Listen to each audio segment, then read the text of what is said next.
महाभारत के चक्रधारी कृष्ण और रामायण के श्री राम भी जिस असुर को नहीं मार सकते थे उसे मारने के लिए आए थे नरसिम्हा। तो आखिर कौन था ये खतरनाक सा असुर? देवताओं के तबाह होते शहर और उनके बीच खड़ा हुआ एक अमर असुर जिसने अपने भाई की मौत का बदला लेने के लिए देवताओं और इवन खुद भगवान को ब्रह्मांड से मिटाने की शपथ ली है। और ये सब कुछ शुरू हुआ यहाँ से। ज्वालामुखी के पास बैठा एक असुर जिसकी हड्डियां दिख रही हैं, सिर बूढ़े के जैसा पतला हो चुका है, आग से खाल और मांस लगभग पिघल चुका है, लेकिन फिर भी वो सालों साल तक अपनी तपस्या के दौरान अपनी आंखें नहीं खोलता। उसकी तपस्या की शक्ति ब्रह्मांड हिलाने लगी थी। तभी खुद ब्रह्मा वहां आए और इस असुर ने मांगा उनसे एक वरदान, अमरता का वरदान। और इस वरदान के बाद इंसान तो क्या उसे देवता भी नहीं छू सकते थे। लेकिन इन सब के बावजूद भी उसकी जान गई, और वो भी खुद के उसके बेटे की वजह से, जो ना ताकतवर था, ना कोई योद्धा, और ना ही थी उसके पास कोई भी खास शक्तियां। और ये पूरी तबाही भरी कहानी जुड़ी हुई है होली के त्योहार से। एक बड़े से लकड़ी के प्लेटफॉर्म पर एक सिंहासन लगाया गया है, जहाँ पर एक राजकुमारी आती है और एक छोटे बच्चे के साथ उस सिंहासन पर बैठ जाती है, जिसके तुरंत बाद उसके पास खड़े हुए सैनिक उस प्लेटफॉर्म में आग लगा देते हैं। वो प्लेटफॉर्म, उस पर बैठे हुए लोग धू धू कर जलने लगते हैं। रात भर चीखने की, चिल्लाने की आवाजें आती हैं। जब सुबह आग थोड़ी कम होती है तब लोग उस सिंहासन के पास जाकर देखते हैं और हैरान रह जाते हैं। सब कुछ राख बन चुका था, यहाँ तक कि उस राजकुमारी का शरीर भी। पर उसकी गोद में बैठा हुआ वो छोटा सा राजकुमार अभी भी बिल्कुल सही सलामत है। अब मुझे मालूम है तुम बोलोगे गौरव भाई ये कहानी तो बच्चा बच्चा जानता है और होली को हम इसी छोटी सी कहानी के साथ जोड़ते हैं, लेकिन आपको जानकर हैरानी होगी कि ये पूरी कहानी का केवल 10% है, क्योंकि इस स्टोरी से पहले और बाद में जो कॉस्मिक लेवल की गॉड लाइक पावर्स आपस में टकराई हैं और जो तबाही इस ब्रह्मांड में मचाई गई थी, उसके बारे में अभी भी बहुत से भारतीय जानते ही नहीं है। तो आज के इस वीडियो में होली से जुड़ी हुई हम वही अनकही कहानी जानने वाले हैं। एक ऐसे समय की कहानी जहाँ पर भगवान विष्णु का सिर्फ नाम लेने से मौत की सजा दे दी जाती थी।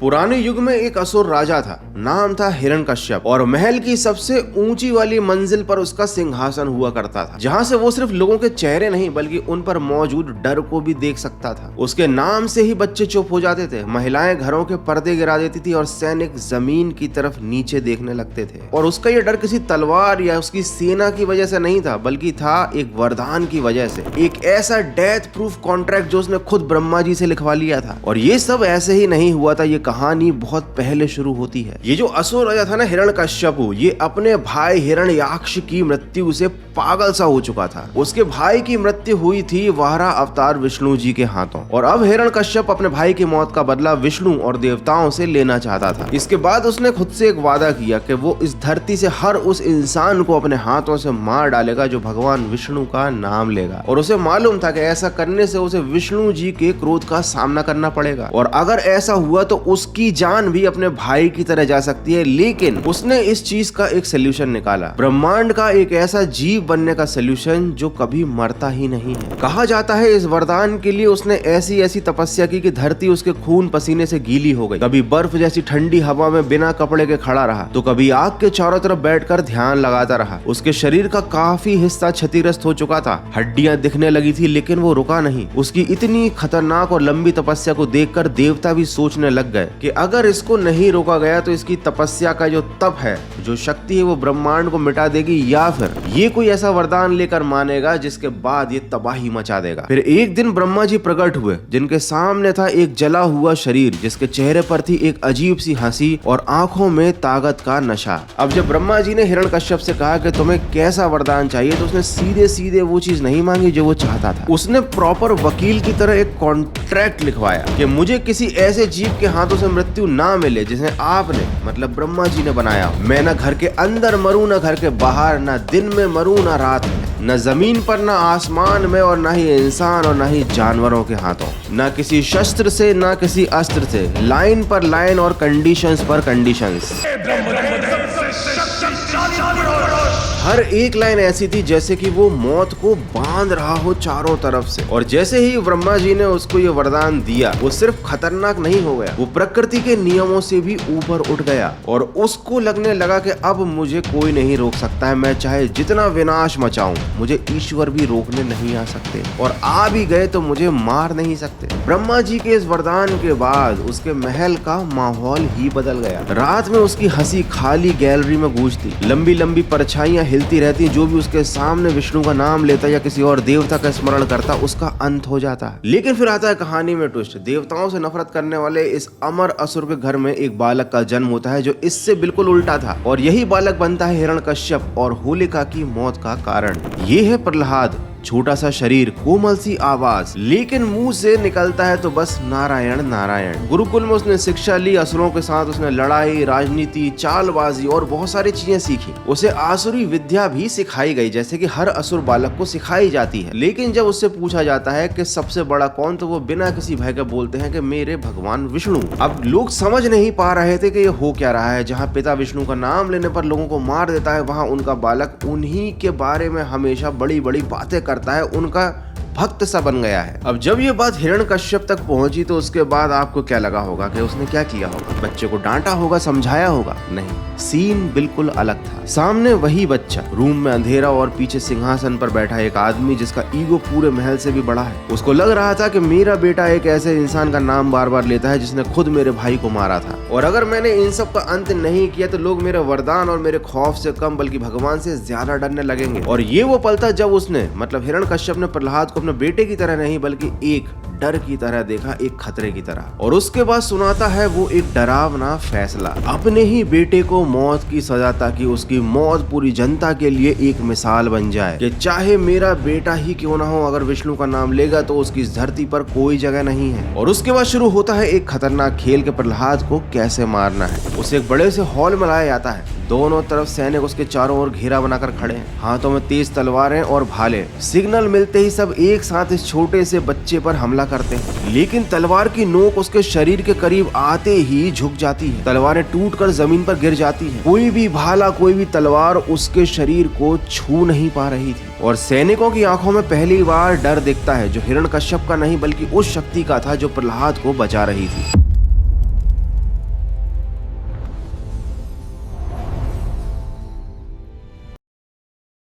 लेकिन अब हिरण्यकश्यप रुकने वाला नहीं था। उसने और भी कई तरीकों से प्रहलाद को मारने की कोशिशें जारी रखी, जिनमें से एक कोशिश थी जहर से भरा हुआ भोजन। कटोरे में एक ब्लैकिश सा लिक्विड था जिसमें अजीब सी गंध आ रही थी। ये इतना खतरनाक जहर था जिसे सूंघकर हाथी की भी जान चली जाए, और नॉर्मल इंसान तो इसकी एक बूंद पीकर भी जिंदा नहीं रह सकता था। लेकिन हिरण्यकश्यप ये देखकर हैरान रह गया कि प्रहलाद ने एक बार में वो पूरा कटोरा पी लिया, और उसके चेहरे पर थी एक हल्की सी मुस्कान। वो जहर प्रहलाद का कुछ नहीं बिगाड़ पाया। अब इस घटना ने हिरण्यकश्यप को और भी ज्यादा खूंखार बना दिया। अब उसने योजना बनवाई कि वो प्रहलाद के सिर को पागल हाथियों के पैरों तले कुचलवा देगा, जिसके लिए 2 जंगली पागल हाथी लाए गए और एक साथ प्रहलाद को एक मैदान में छोड़ दिया गया। हाथियों ने जैसे ही प्रहलाद को बीच मैदान में देखा, वो तेजी से गरजते हुए उसकी ओर टूट पड़े। लेकिन जैसे ही वो प्रहलाद की तरफ पहुंचे, उन्हें कुछ हो गया। वो अचानक से थम गए, और उनमें से एक ने प्रहलाद को अपनी सूंड से उठाकर साइड में बिठा दिया। अब हिरण्यकश्यप के गुस्से का पारा अपनी हदें क्रॉस कर चुका था। उसे समझ ही नहीं आ रहा था कि भाई आखिर प्रहलाद ये सब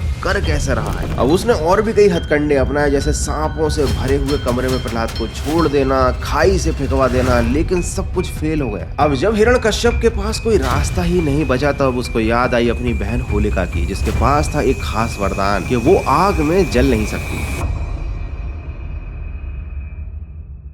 अब हिरण्यकश्यप का प्लान सिंपल और बड़ा शैतानी था। प्रहलाद को होलिका की गोदी में बिठाओ और होलिका के चारों ओर आग लगा दो, जिससे वरदान के कारण होलिका बच जाएगी और प्रहलाद की जान चली जाएगी। इस प्लान के बाद आई वो रात जब ये प्लान एग्जीक्यूट होना था, लेकिन हुआ तो कुछ उल्टा ही। होलिका, जिसको वरदान था कि वो जलेगी नहीं, रात भर आग में बैठे रहने के बाद भी वापस सही सलामत आ जाएगी, और प्रहलाद मर चुका होगा। हुआ बिल्कुल उल्टा। होलिका का शरीर राख बन गया था और प्रहलाद का बाल भी बांका नहीं हुआ। आज हम होलिका दहन में जो आग जलाते हैं वो इसी राक्षसी होलिका का आग में जलने का प्रतीक है कि कैसे वरदान के बावजूद गलत का साथ देने की वजह से होलिका खुद आग में स्वाहा हो गई। और ये कहानी सिर्फ यहाँ पर खत्म नहीं होती, बल्कि यहाँ से तो इस कहानी में सबसे खतरनाक युद्ध की शुरुआत होती है, जिसने अमर हिरण्यकश्यप को उसके अंत तक पहुँचा दिया था। क्योंकि होलिका की जो मौत थी ना, वो उसके लिए एक बहुत बड़ी इंसल्ट थी और प्रहलाद की जिंदगी उसके गालों पर एक थप्पड़ के समान थी। अब उसकी सेना और प्रजा में उसका डर नहीं था, उसकी अमरता का खौफ नहीं था, बल्कि प्रहलाद को बचाने वाले विष्णु की चर्चाएं हो रही थी। अब हिरण्यकश्यप को लगने लगा कि चूंकि मैं अमर हूँ और मुझे कोई नहीं मार सकता, लेकिन मुझे वो मार सकता है जिसे मेरा बेटा प्रहलाद हमेशा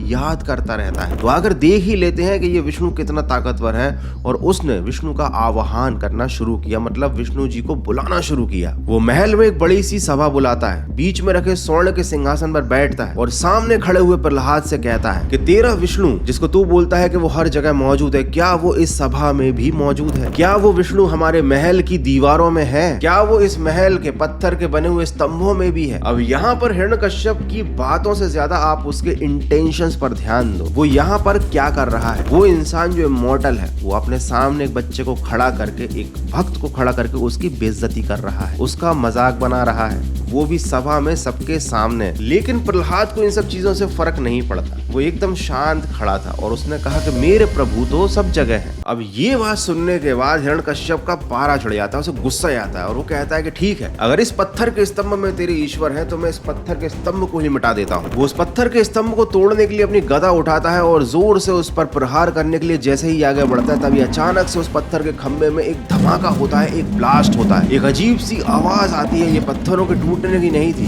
बल्कि किसी के गरजने की थी। ये एक रोर थी। एक पल के लिए जब ये स्तंभ पूरी तरह टूटकर बिखर चुका था, उसमें सामने एक तेज रोशनी और धुआं निकल रहा था, जिसके बीचों बीच कोई खड़ा है। उसकी धड़क और उसके रोर से धरती पर वाइब्रेशंस फैल रही है। अब लोगों को समझ नहीं आ रहा था कि उनके सामने खड़ा ये शक्तिशाली जीव क्या है। ना ये पूरा इंसान था, ना ही पूरा जानवर। एक बलशाली मानव जैसा शरीर और सिर शेर का, दांत बड़े और डरावने, जुबान पर खून की हल्की लाल रेखाएं और आंखें जैसे दो जलते अंगारे। ये है नरसिम्हा। नर यानी इंसान और सिम्हा मतलब शेर, इन दोनों का एक मिलन। भगवान विष्णु के चौथे अवतार नरसिम्हा की पहली नजर प्रहलाद पे पड़ती है। उस पल उनकी आंखों का आग जैसा रूप थोड़ा शांत होता है और उसके बाद वो मुड़कर देखते हैं हिरण्यकश्यप की तरफ। रात का टाइम अभी पूरा नहीं हुआ है और दिन भी पूरा नहीं गया है। सूरज हॉरिजॉन पर ऐसे ही अटका हुआ है। आसमान का रंग नीला और नारंगी है। ये बिल्कुल वही वक्त है जिसे कहा जा सकता है ना दिन ना रात। यानी ब्रह्मा के वरदान की पहली लाइन तो यही टूट जाती है, जो ये कहती है कि हिरण्यकश्यप को ना दिन में मारा जा सकता है ना रात में। इसके बाद नरसिम्हा जी हिरण्यकश्यप की तरफ बढ़ते हैं और वो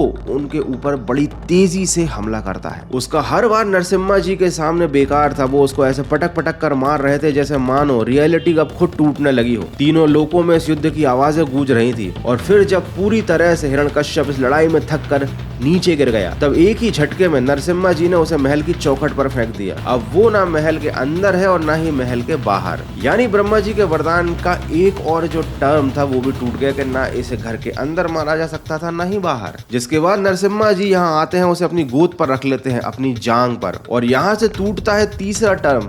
ना हिरण्यकश्यप को जमीन पर मारा जा सकता था ना आसमान में, लेकिन वो तो था अभी बीच में। अब सवाल ये था कि ये सब तो ठीक है, लेकिन हिरण्यकश्यप को मारेगा कौन? क्योंकि वरदान कह रहा था ना नर से, ना मृग से, ना किसी प्राणी से जो ब्रह्मा ने बनाया हो। और ब्रह्मा जी के वरदान की इस लाइन को तोड़ा विष्णु जी ने, क्योंकि नरसिम्हा अवतार, ये जो खुद विष्णु जी के अवतार थे, ना ये नर थे पूरी तरह से, ना ही कोई पशु थे, और इन्हें ब्रह्मा जी ने भी नहीं बनाया था क्योंकि ये स्वयं विष्णु जी का अवतार थे। और ये सारी कंडीशंस फुलफिल होने के बाद भी अभी हिरण्यकश्यप का एक टर्म बचा हुआ था। ना उसे किसी तलवार से, भाले से, त्रिशूल से, किसी हथियार से नहीं मारा जा सकता। तो इसका सोल्यूशन निकाला नरसिम्हा जी ने अपने बड़े बड़े नाखूनों से, क्योंकि ये कोई हथियार तो थे नहीं, और सीधा उन्होंने हिरण्यकश्यप के शरीर में अपने बड़े बड़े नाखूनों को घुसाकर उसका पूरा सीना चीर दिया। हिरण्यकश्यप की दर्द भरी आवाज, नरसिम्हा की गूंजे दोनों ही तीनों लोगों को हिला रही थी। पूरे महल में हर इंसान इस पल को देखकर कांप रहा था। चारों ओर हिरण्यकश्यप का खून फैला हुआ था, जिसमें नरसिम्हा जी भी पूरी तरह से लिपटे हुए थे। हिरण्यकश्यप के आखिरी सांस लेने के बावजूद भी अब नरसिम्हा जी की दहाड़ और गुस्सा शांत नहीं हो रहा था, और उनकी आवाज ऐसे आ रही थी जैसे डर और शक्ति के उस नशे में कहीं धरती का ही अंत ना कर दें वो। लेकिन तब खुद छोटे से प्रहलाद खुद नरसिम्हा जी की तरफ हिम्मत करके आगे बढ़ते हैं। ना उनके हाथों में थी कोई पूजा की थाली और ना ही थे कोई फूल, केवल जुड़े हुए हाथ और आंखों में विश्वास। प्रहलाद को अपनी ओर आता देखकर नरसिम्हा जी का जो गुस्सा था वो धीरे धीरे शांत होने लगता है। उनकी जो दहाड़ थी वो हल्की हल्की सांसों में बदलती जाती है। अब वो हिरण्यकश्यप के खून से सने उन्हीं हाथों को प्रहलाद के सिर पर रखते हैं और यही पल शायद कहानी का सबसे ज्यादा इंपॉर्टेंट हिस्सा है, क्योंकि यहाँ पर हम देखते हैं कि ये जो नरसिम्हा अवतार थे ये केवल डिस्ट्रक्शन के लिए नहीं बल्कि उस बालक की प्रोटेक्शन के लिए थे जिसका पूरी भरी सभा में मजाक बनाया जा रहा था। सब उसके ऊपर हंस रहे थे। उसे मारने के लिए वरदान, सेना, आग, सांप, हाथी सबका इस्तेमाल हो चुका था, लेकिन उस बच्चे की विश्वास और भक्ति की ताकत से खुद विष्णु जी को अवतार बनकर यहाँ पर आना पड़ा। और ये है होली की असली और पूरी कहानी। तो अगर आप भी ये सोचते हैं कि होली केवल होलिका दहन और रंग उड़ाने तक सीमित है, तो जान लीजिए होली की असली कहानी एक अमर असुर और एक मासूम से बालक प्रहलाद के बीच की एक ऐसी टक्कर की कहानी है जहाँ पर भक्ति की जीत होती है और एक अमर और तीनों लोकों में सबसे ताकतवर असुर की हार होती है। और साथ ही हमें इस होली की कहानी से सीखने को मिलता है, होली के त्योहार से ये सीखने को मिलता है कि भले ही आपके पास कितने बड़े बड़े वरदान हो, लेकिन अगर आपके इंटेंशंस गलत हैं तो आपको कोई नहीं बचा सकता। और माना कि आप छोटे हैं, कम ताकतवर हैं, आपके पास कोई ज्यादा पावर नहीं है, कोई वरदान नहीं है, कोई शक्ति नहीं है, लेकिन अगर आपकी सोच सही है तो भगवान आपका हर पल साथ देंगे। So that's it for today. I hope कि होली से रिलेटेड ये आपको वीडियो अच्छा लगा होगा। अगर ऐसा वीडियो को लाइक करना नहीं हो तो सब्सक्राइब करना और हाँ, जम के होली मनाना। Take care, good bye.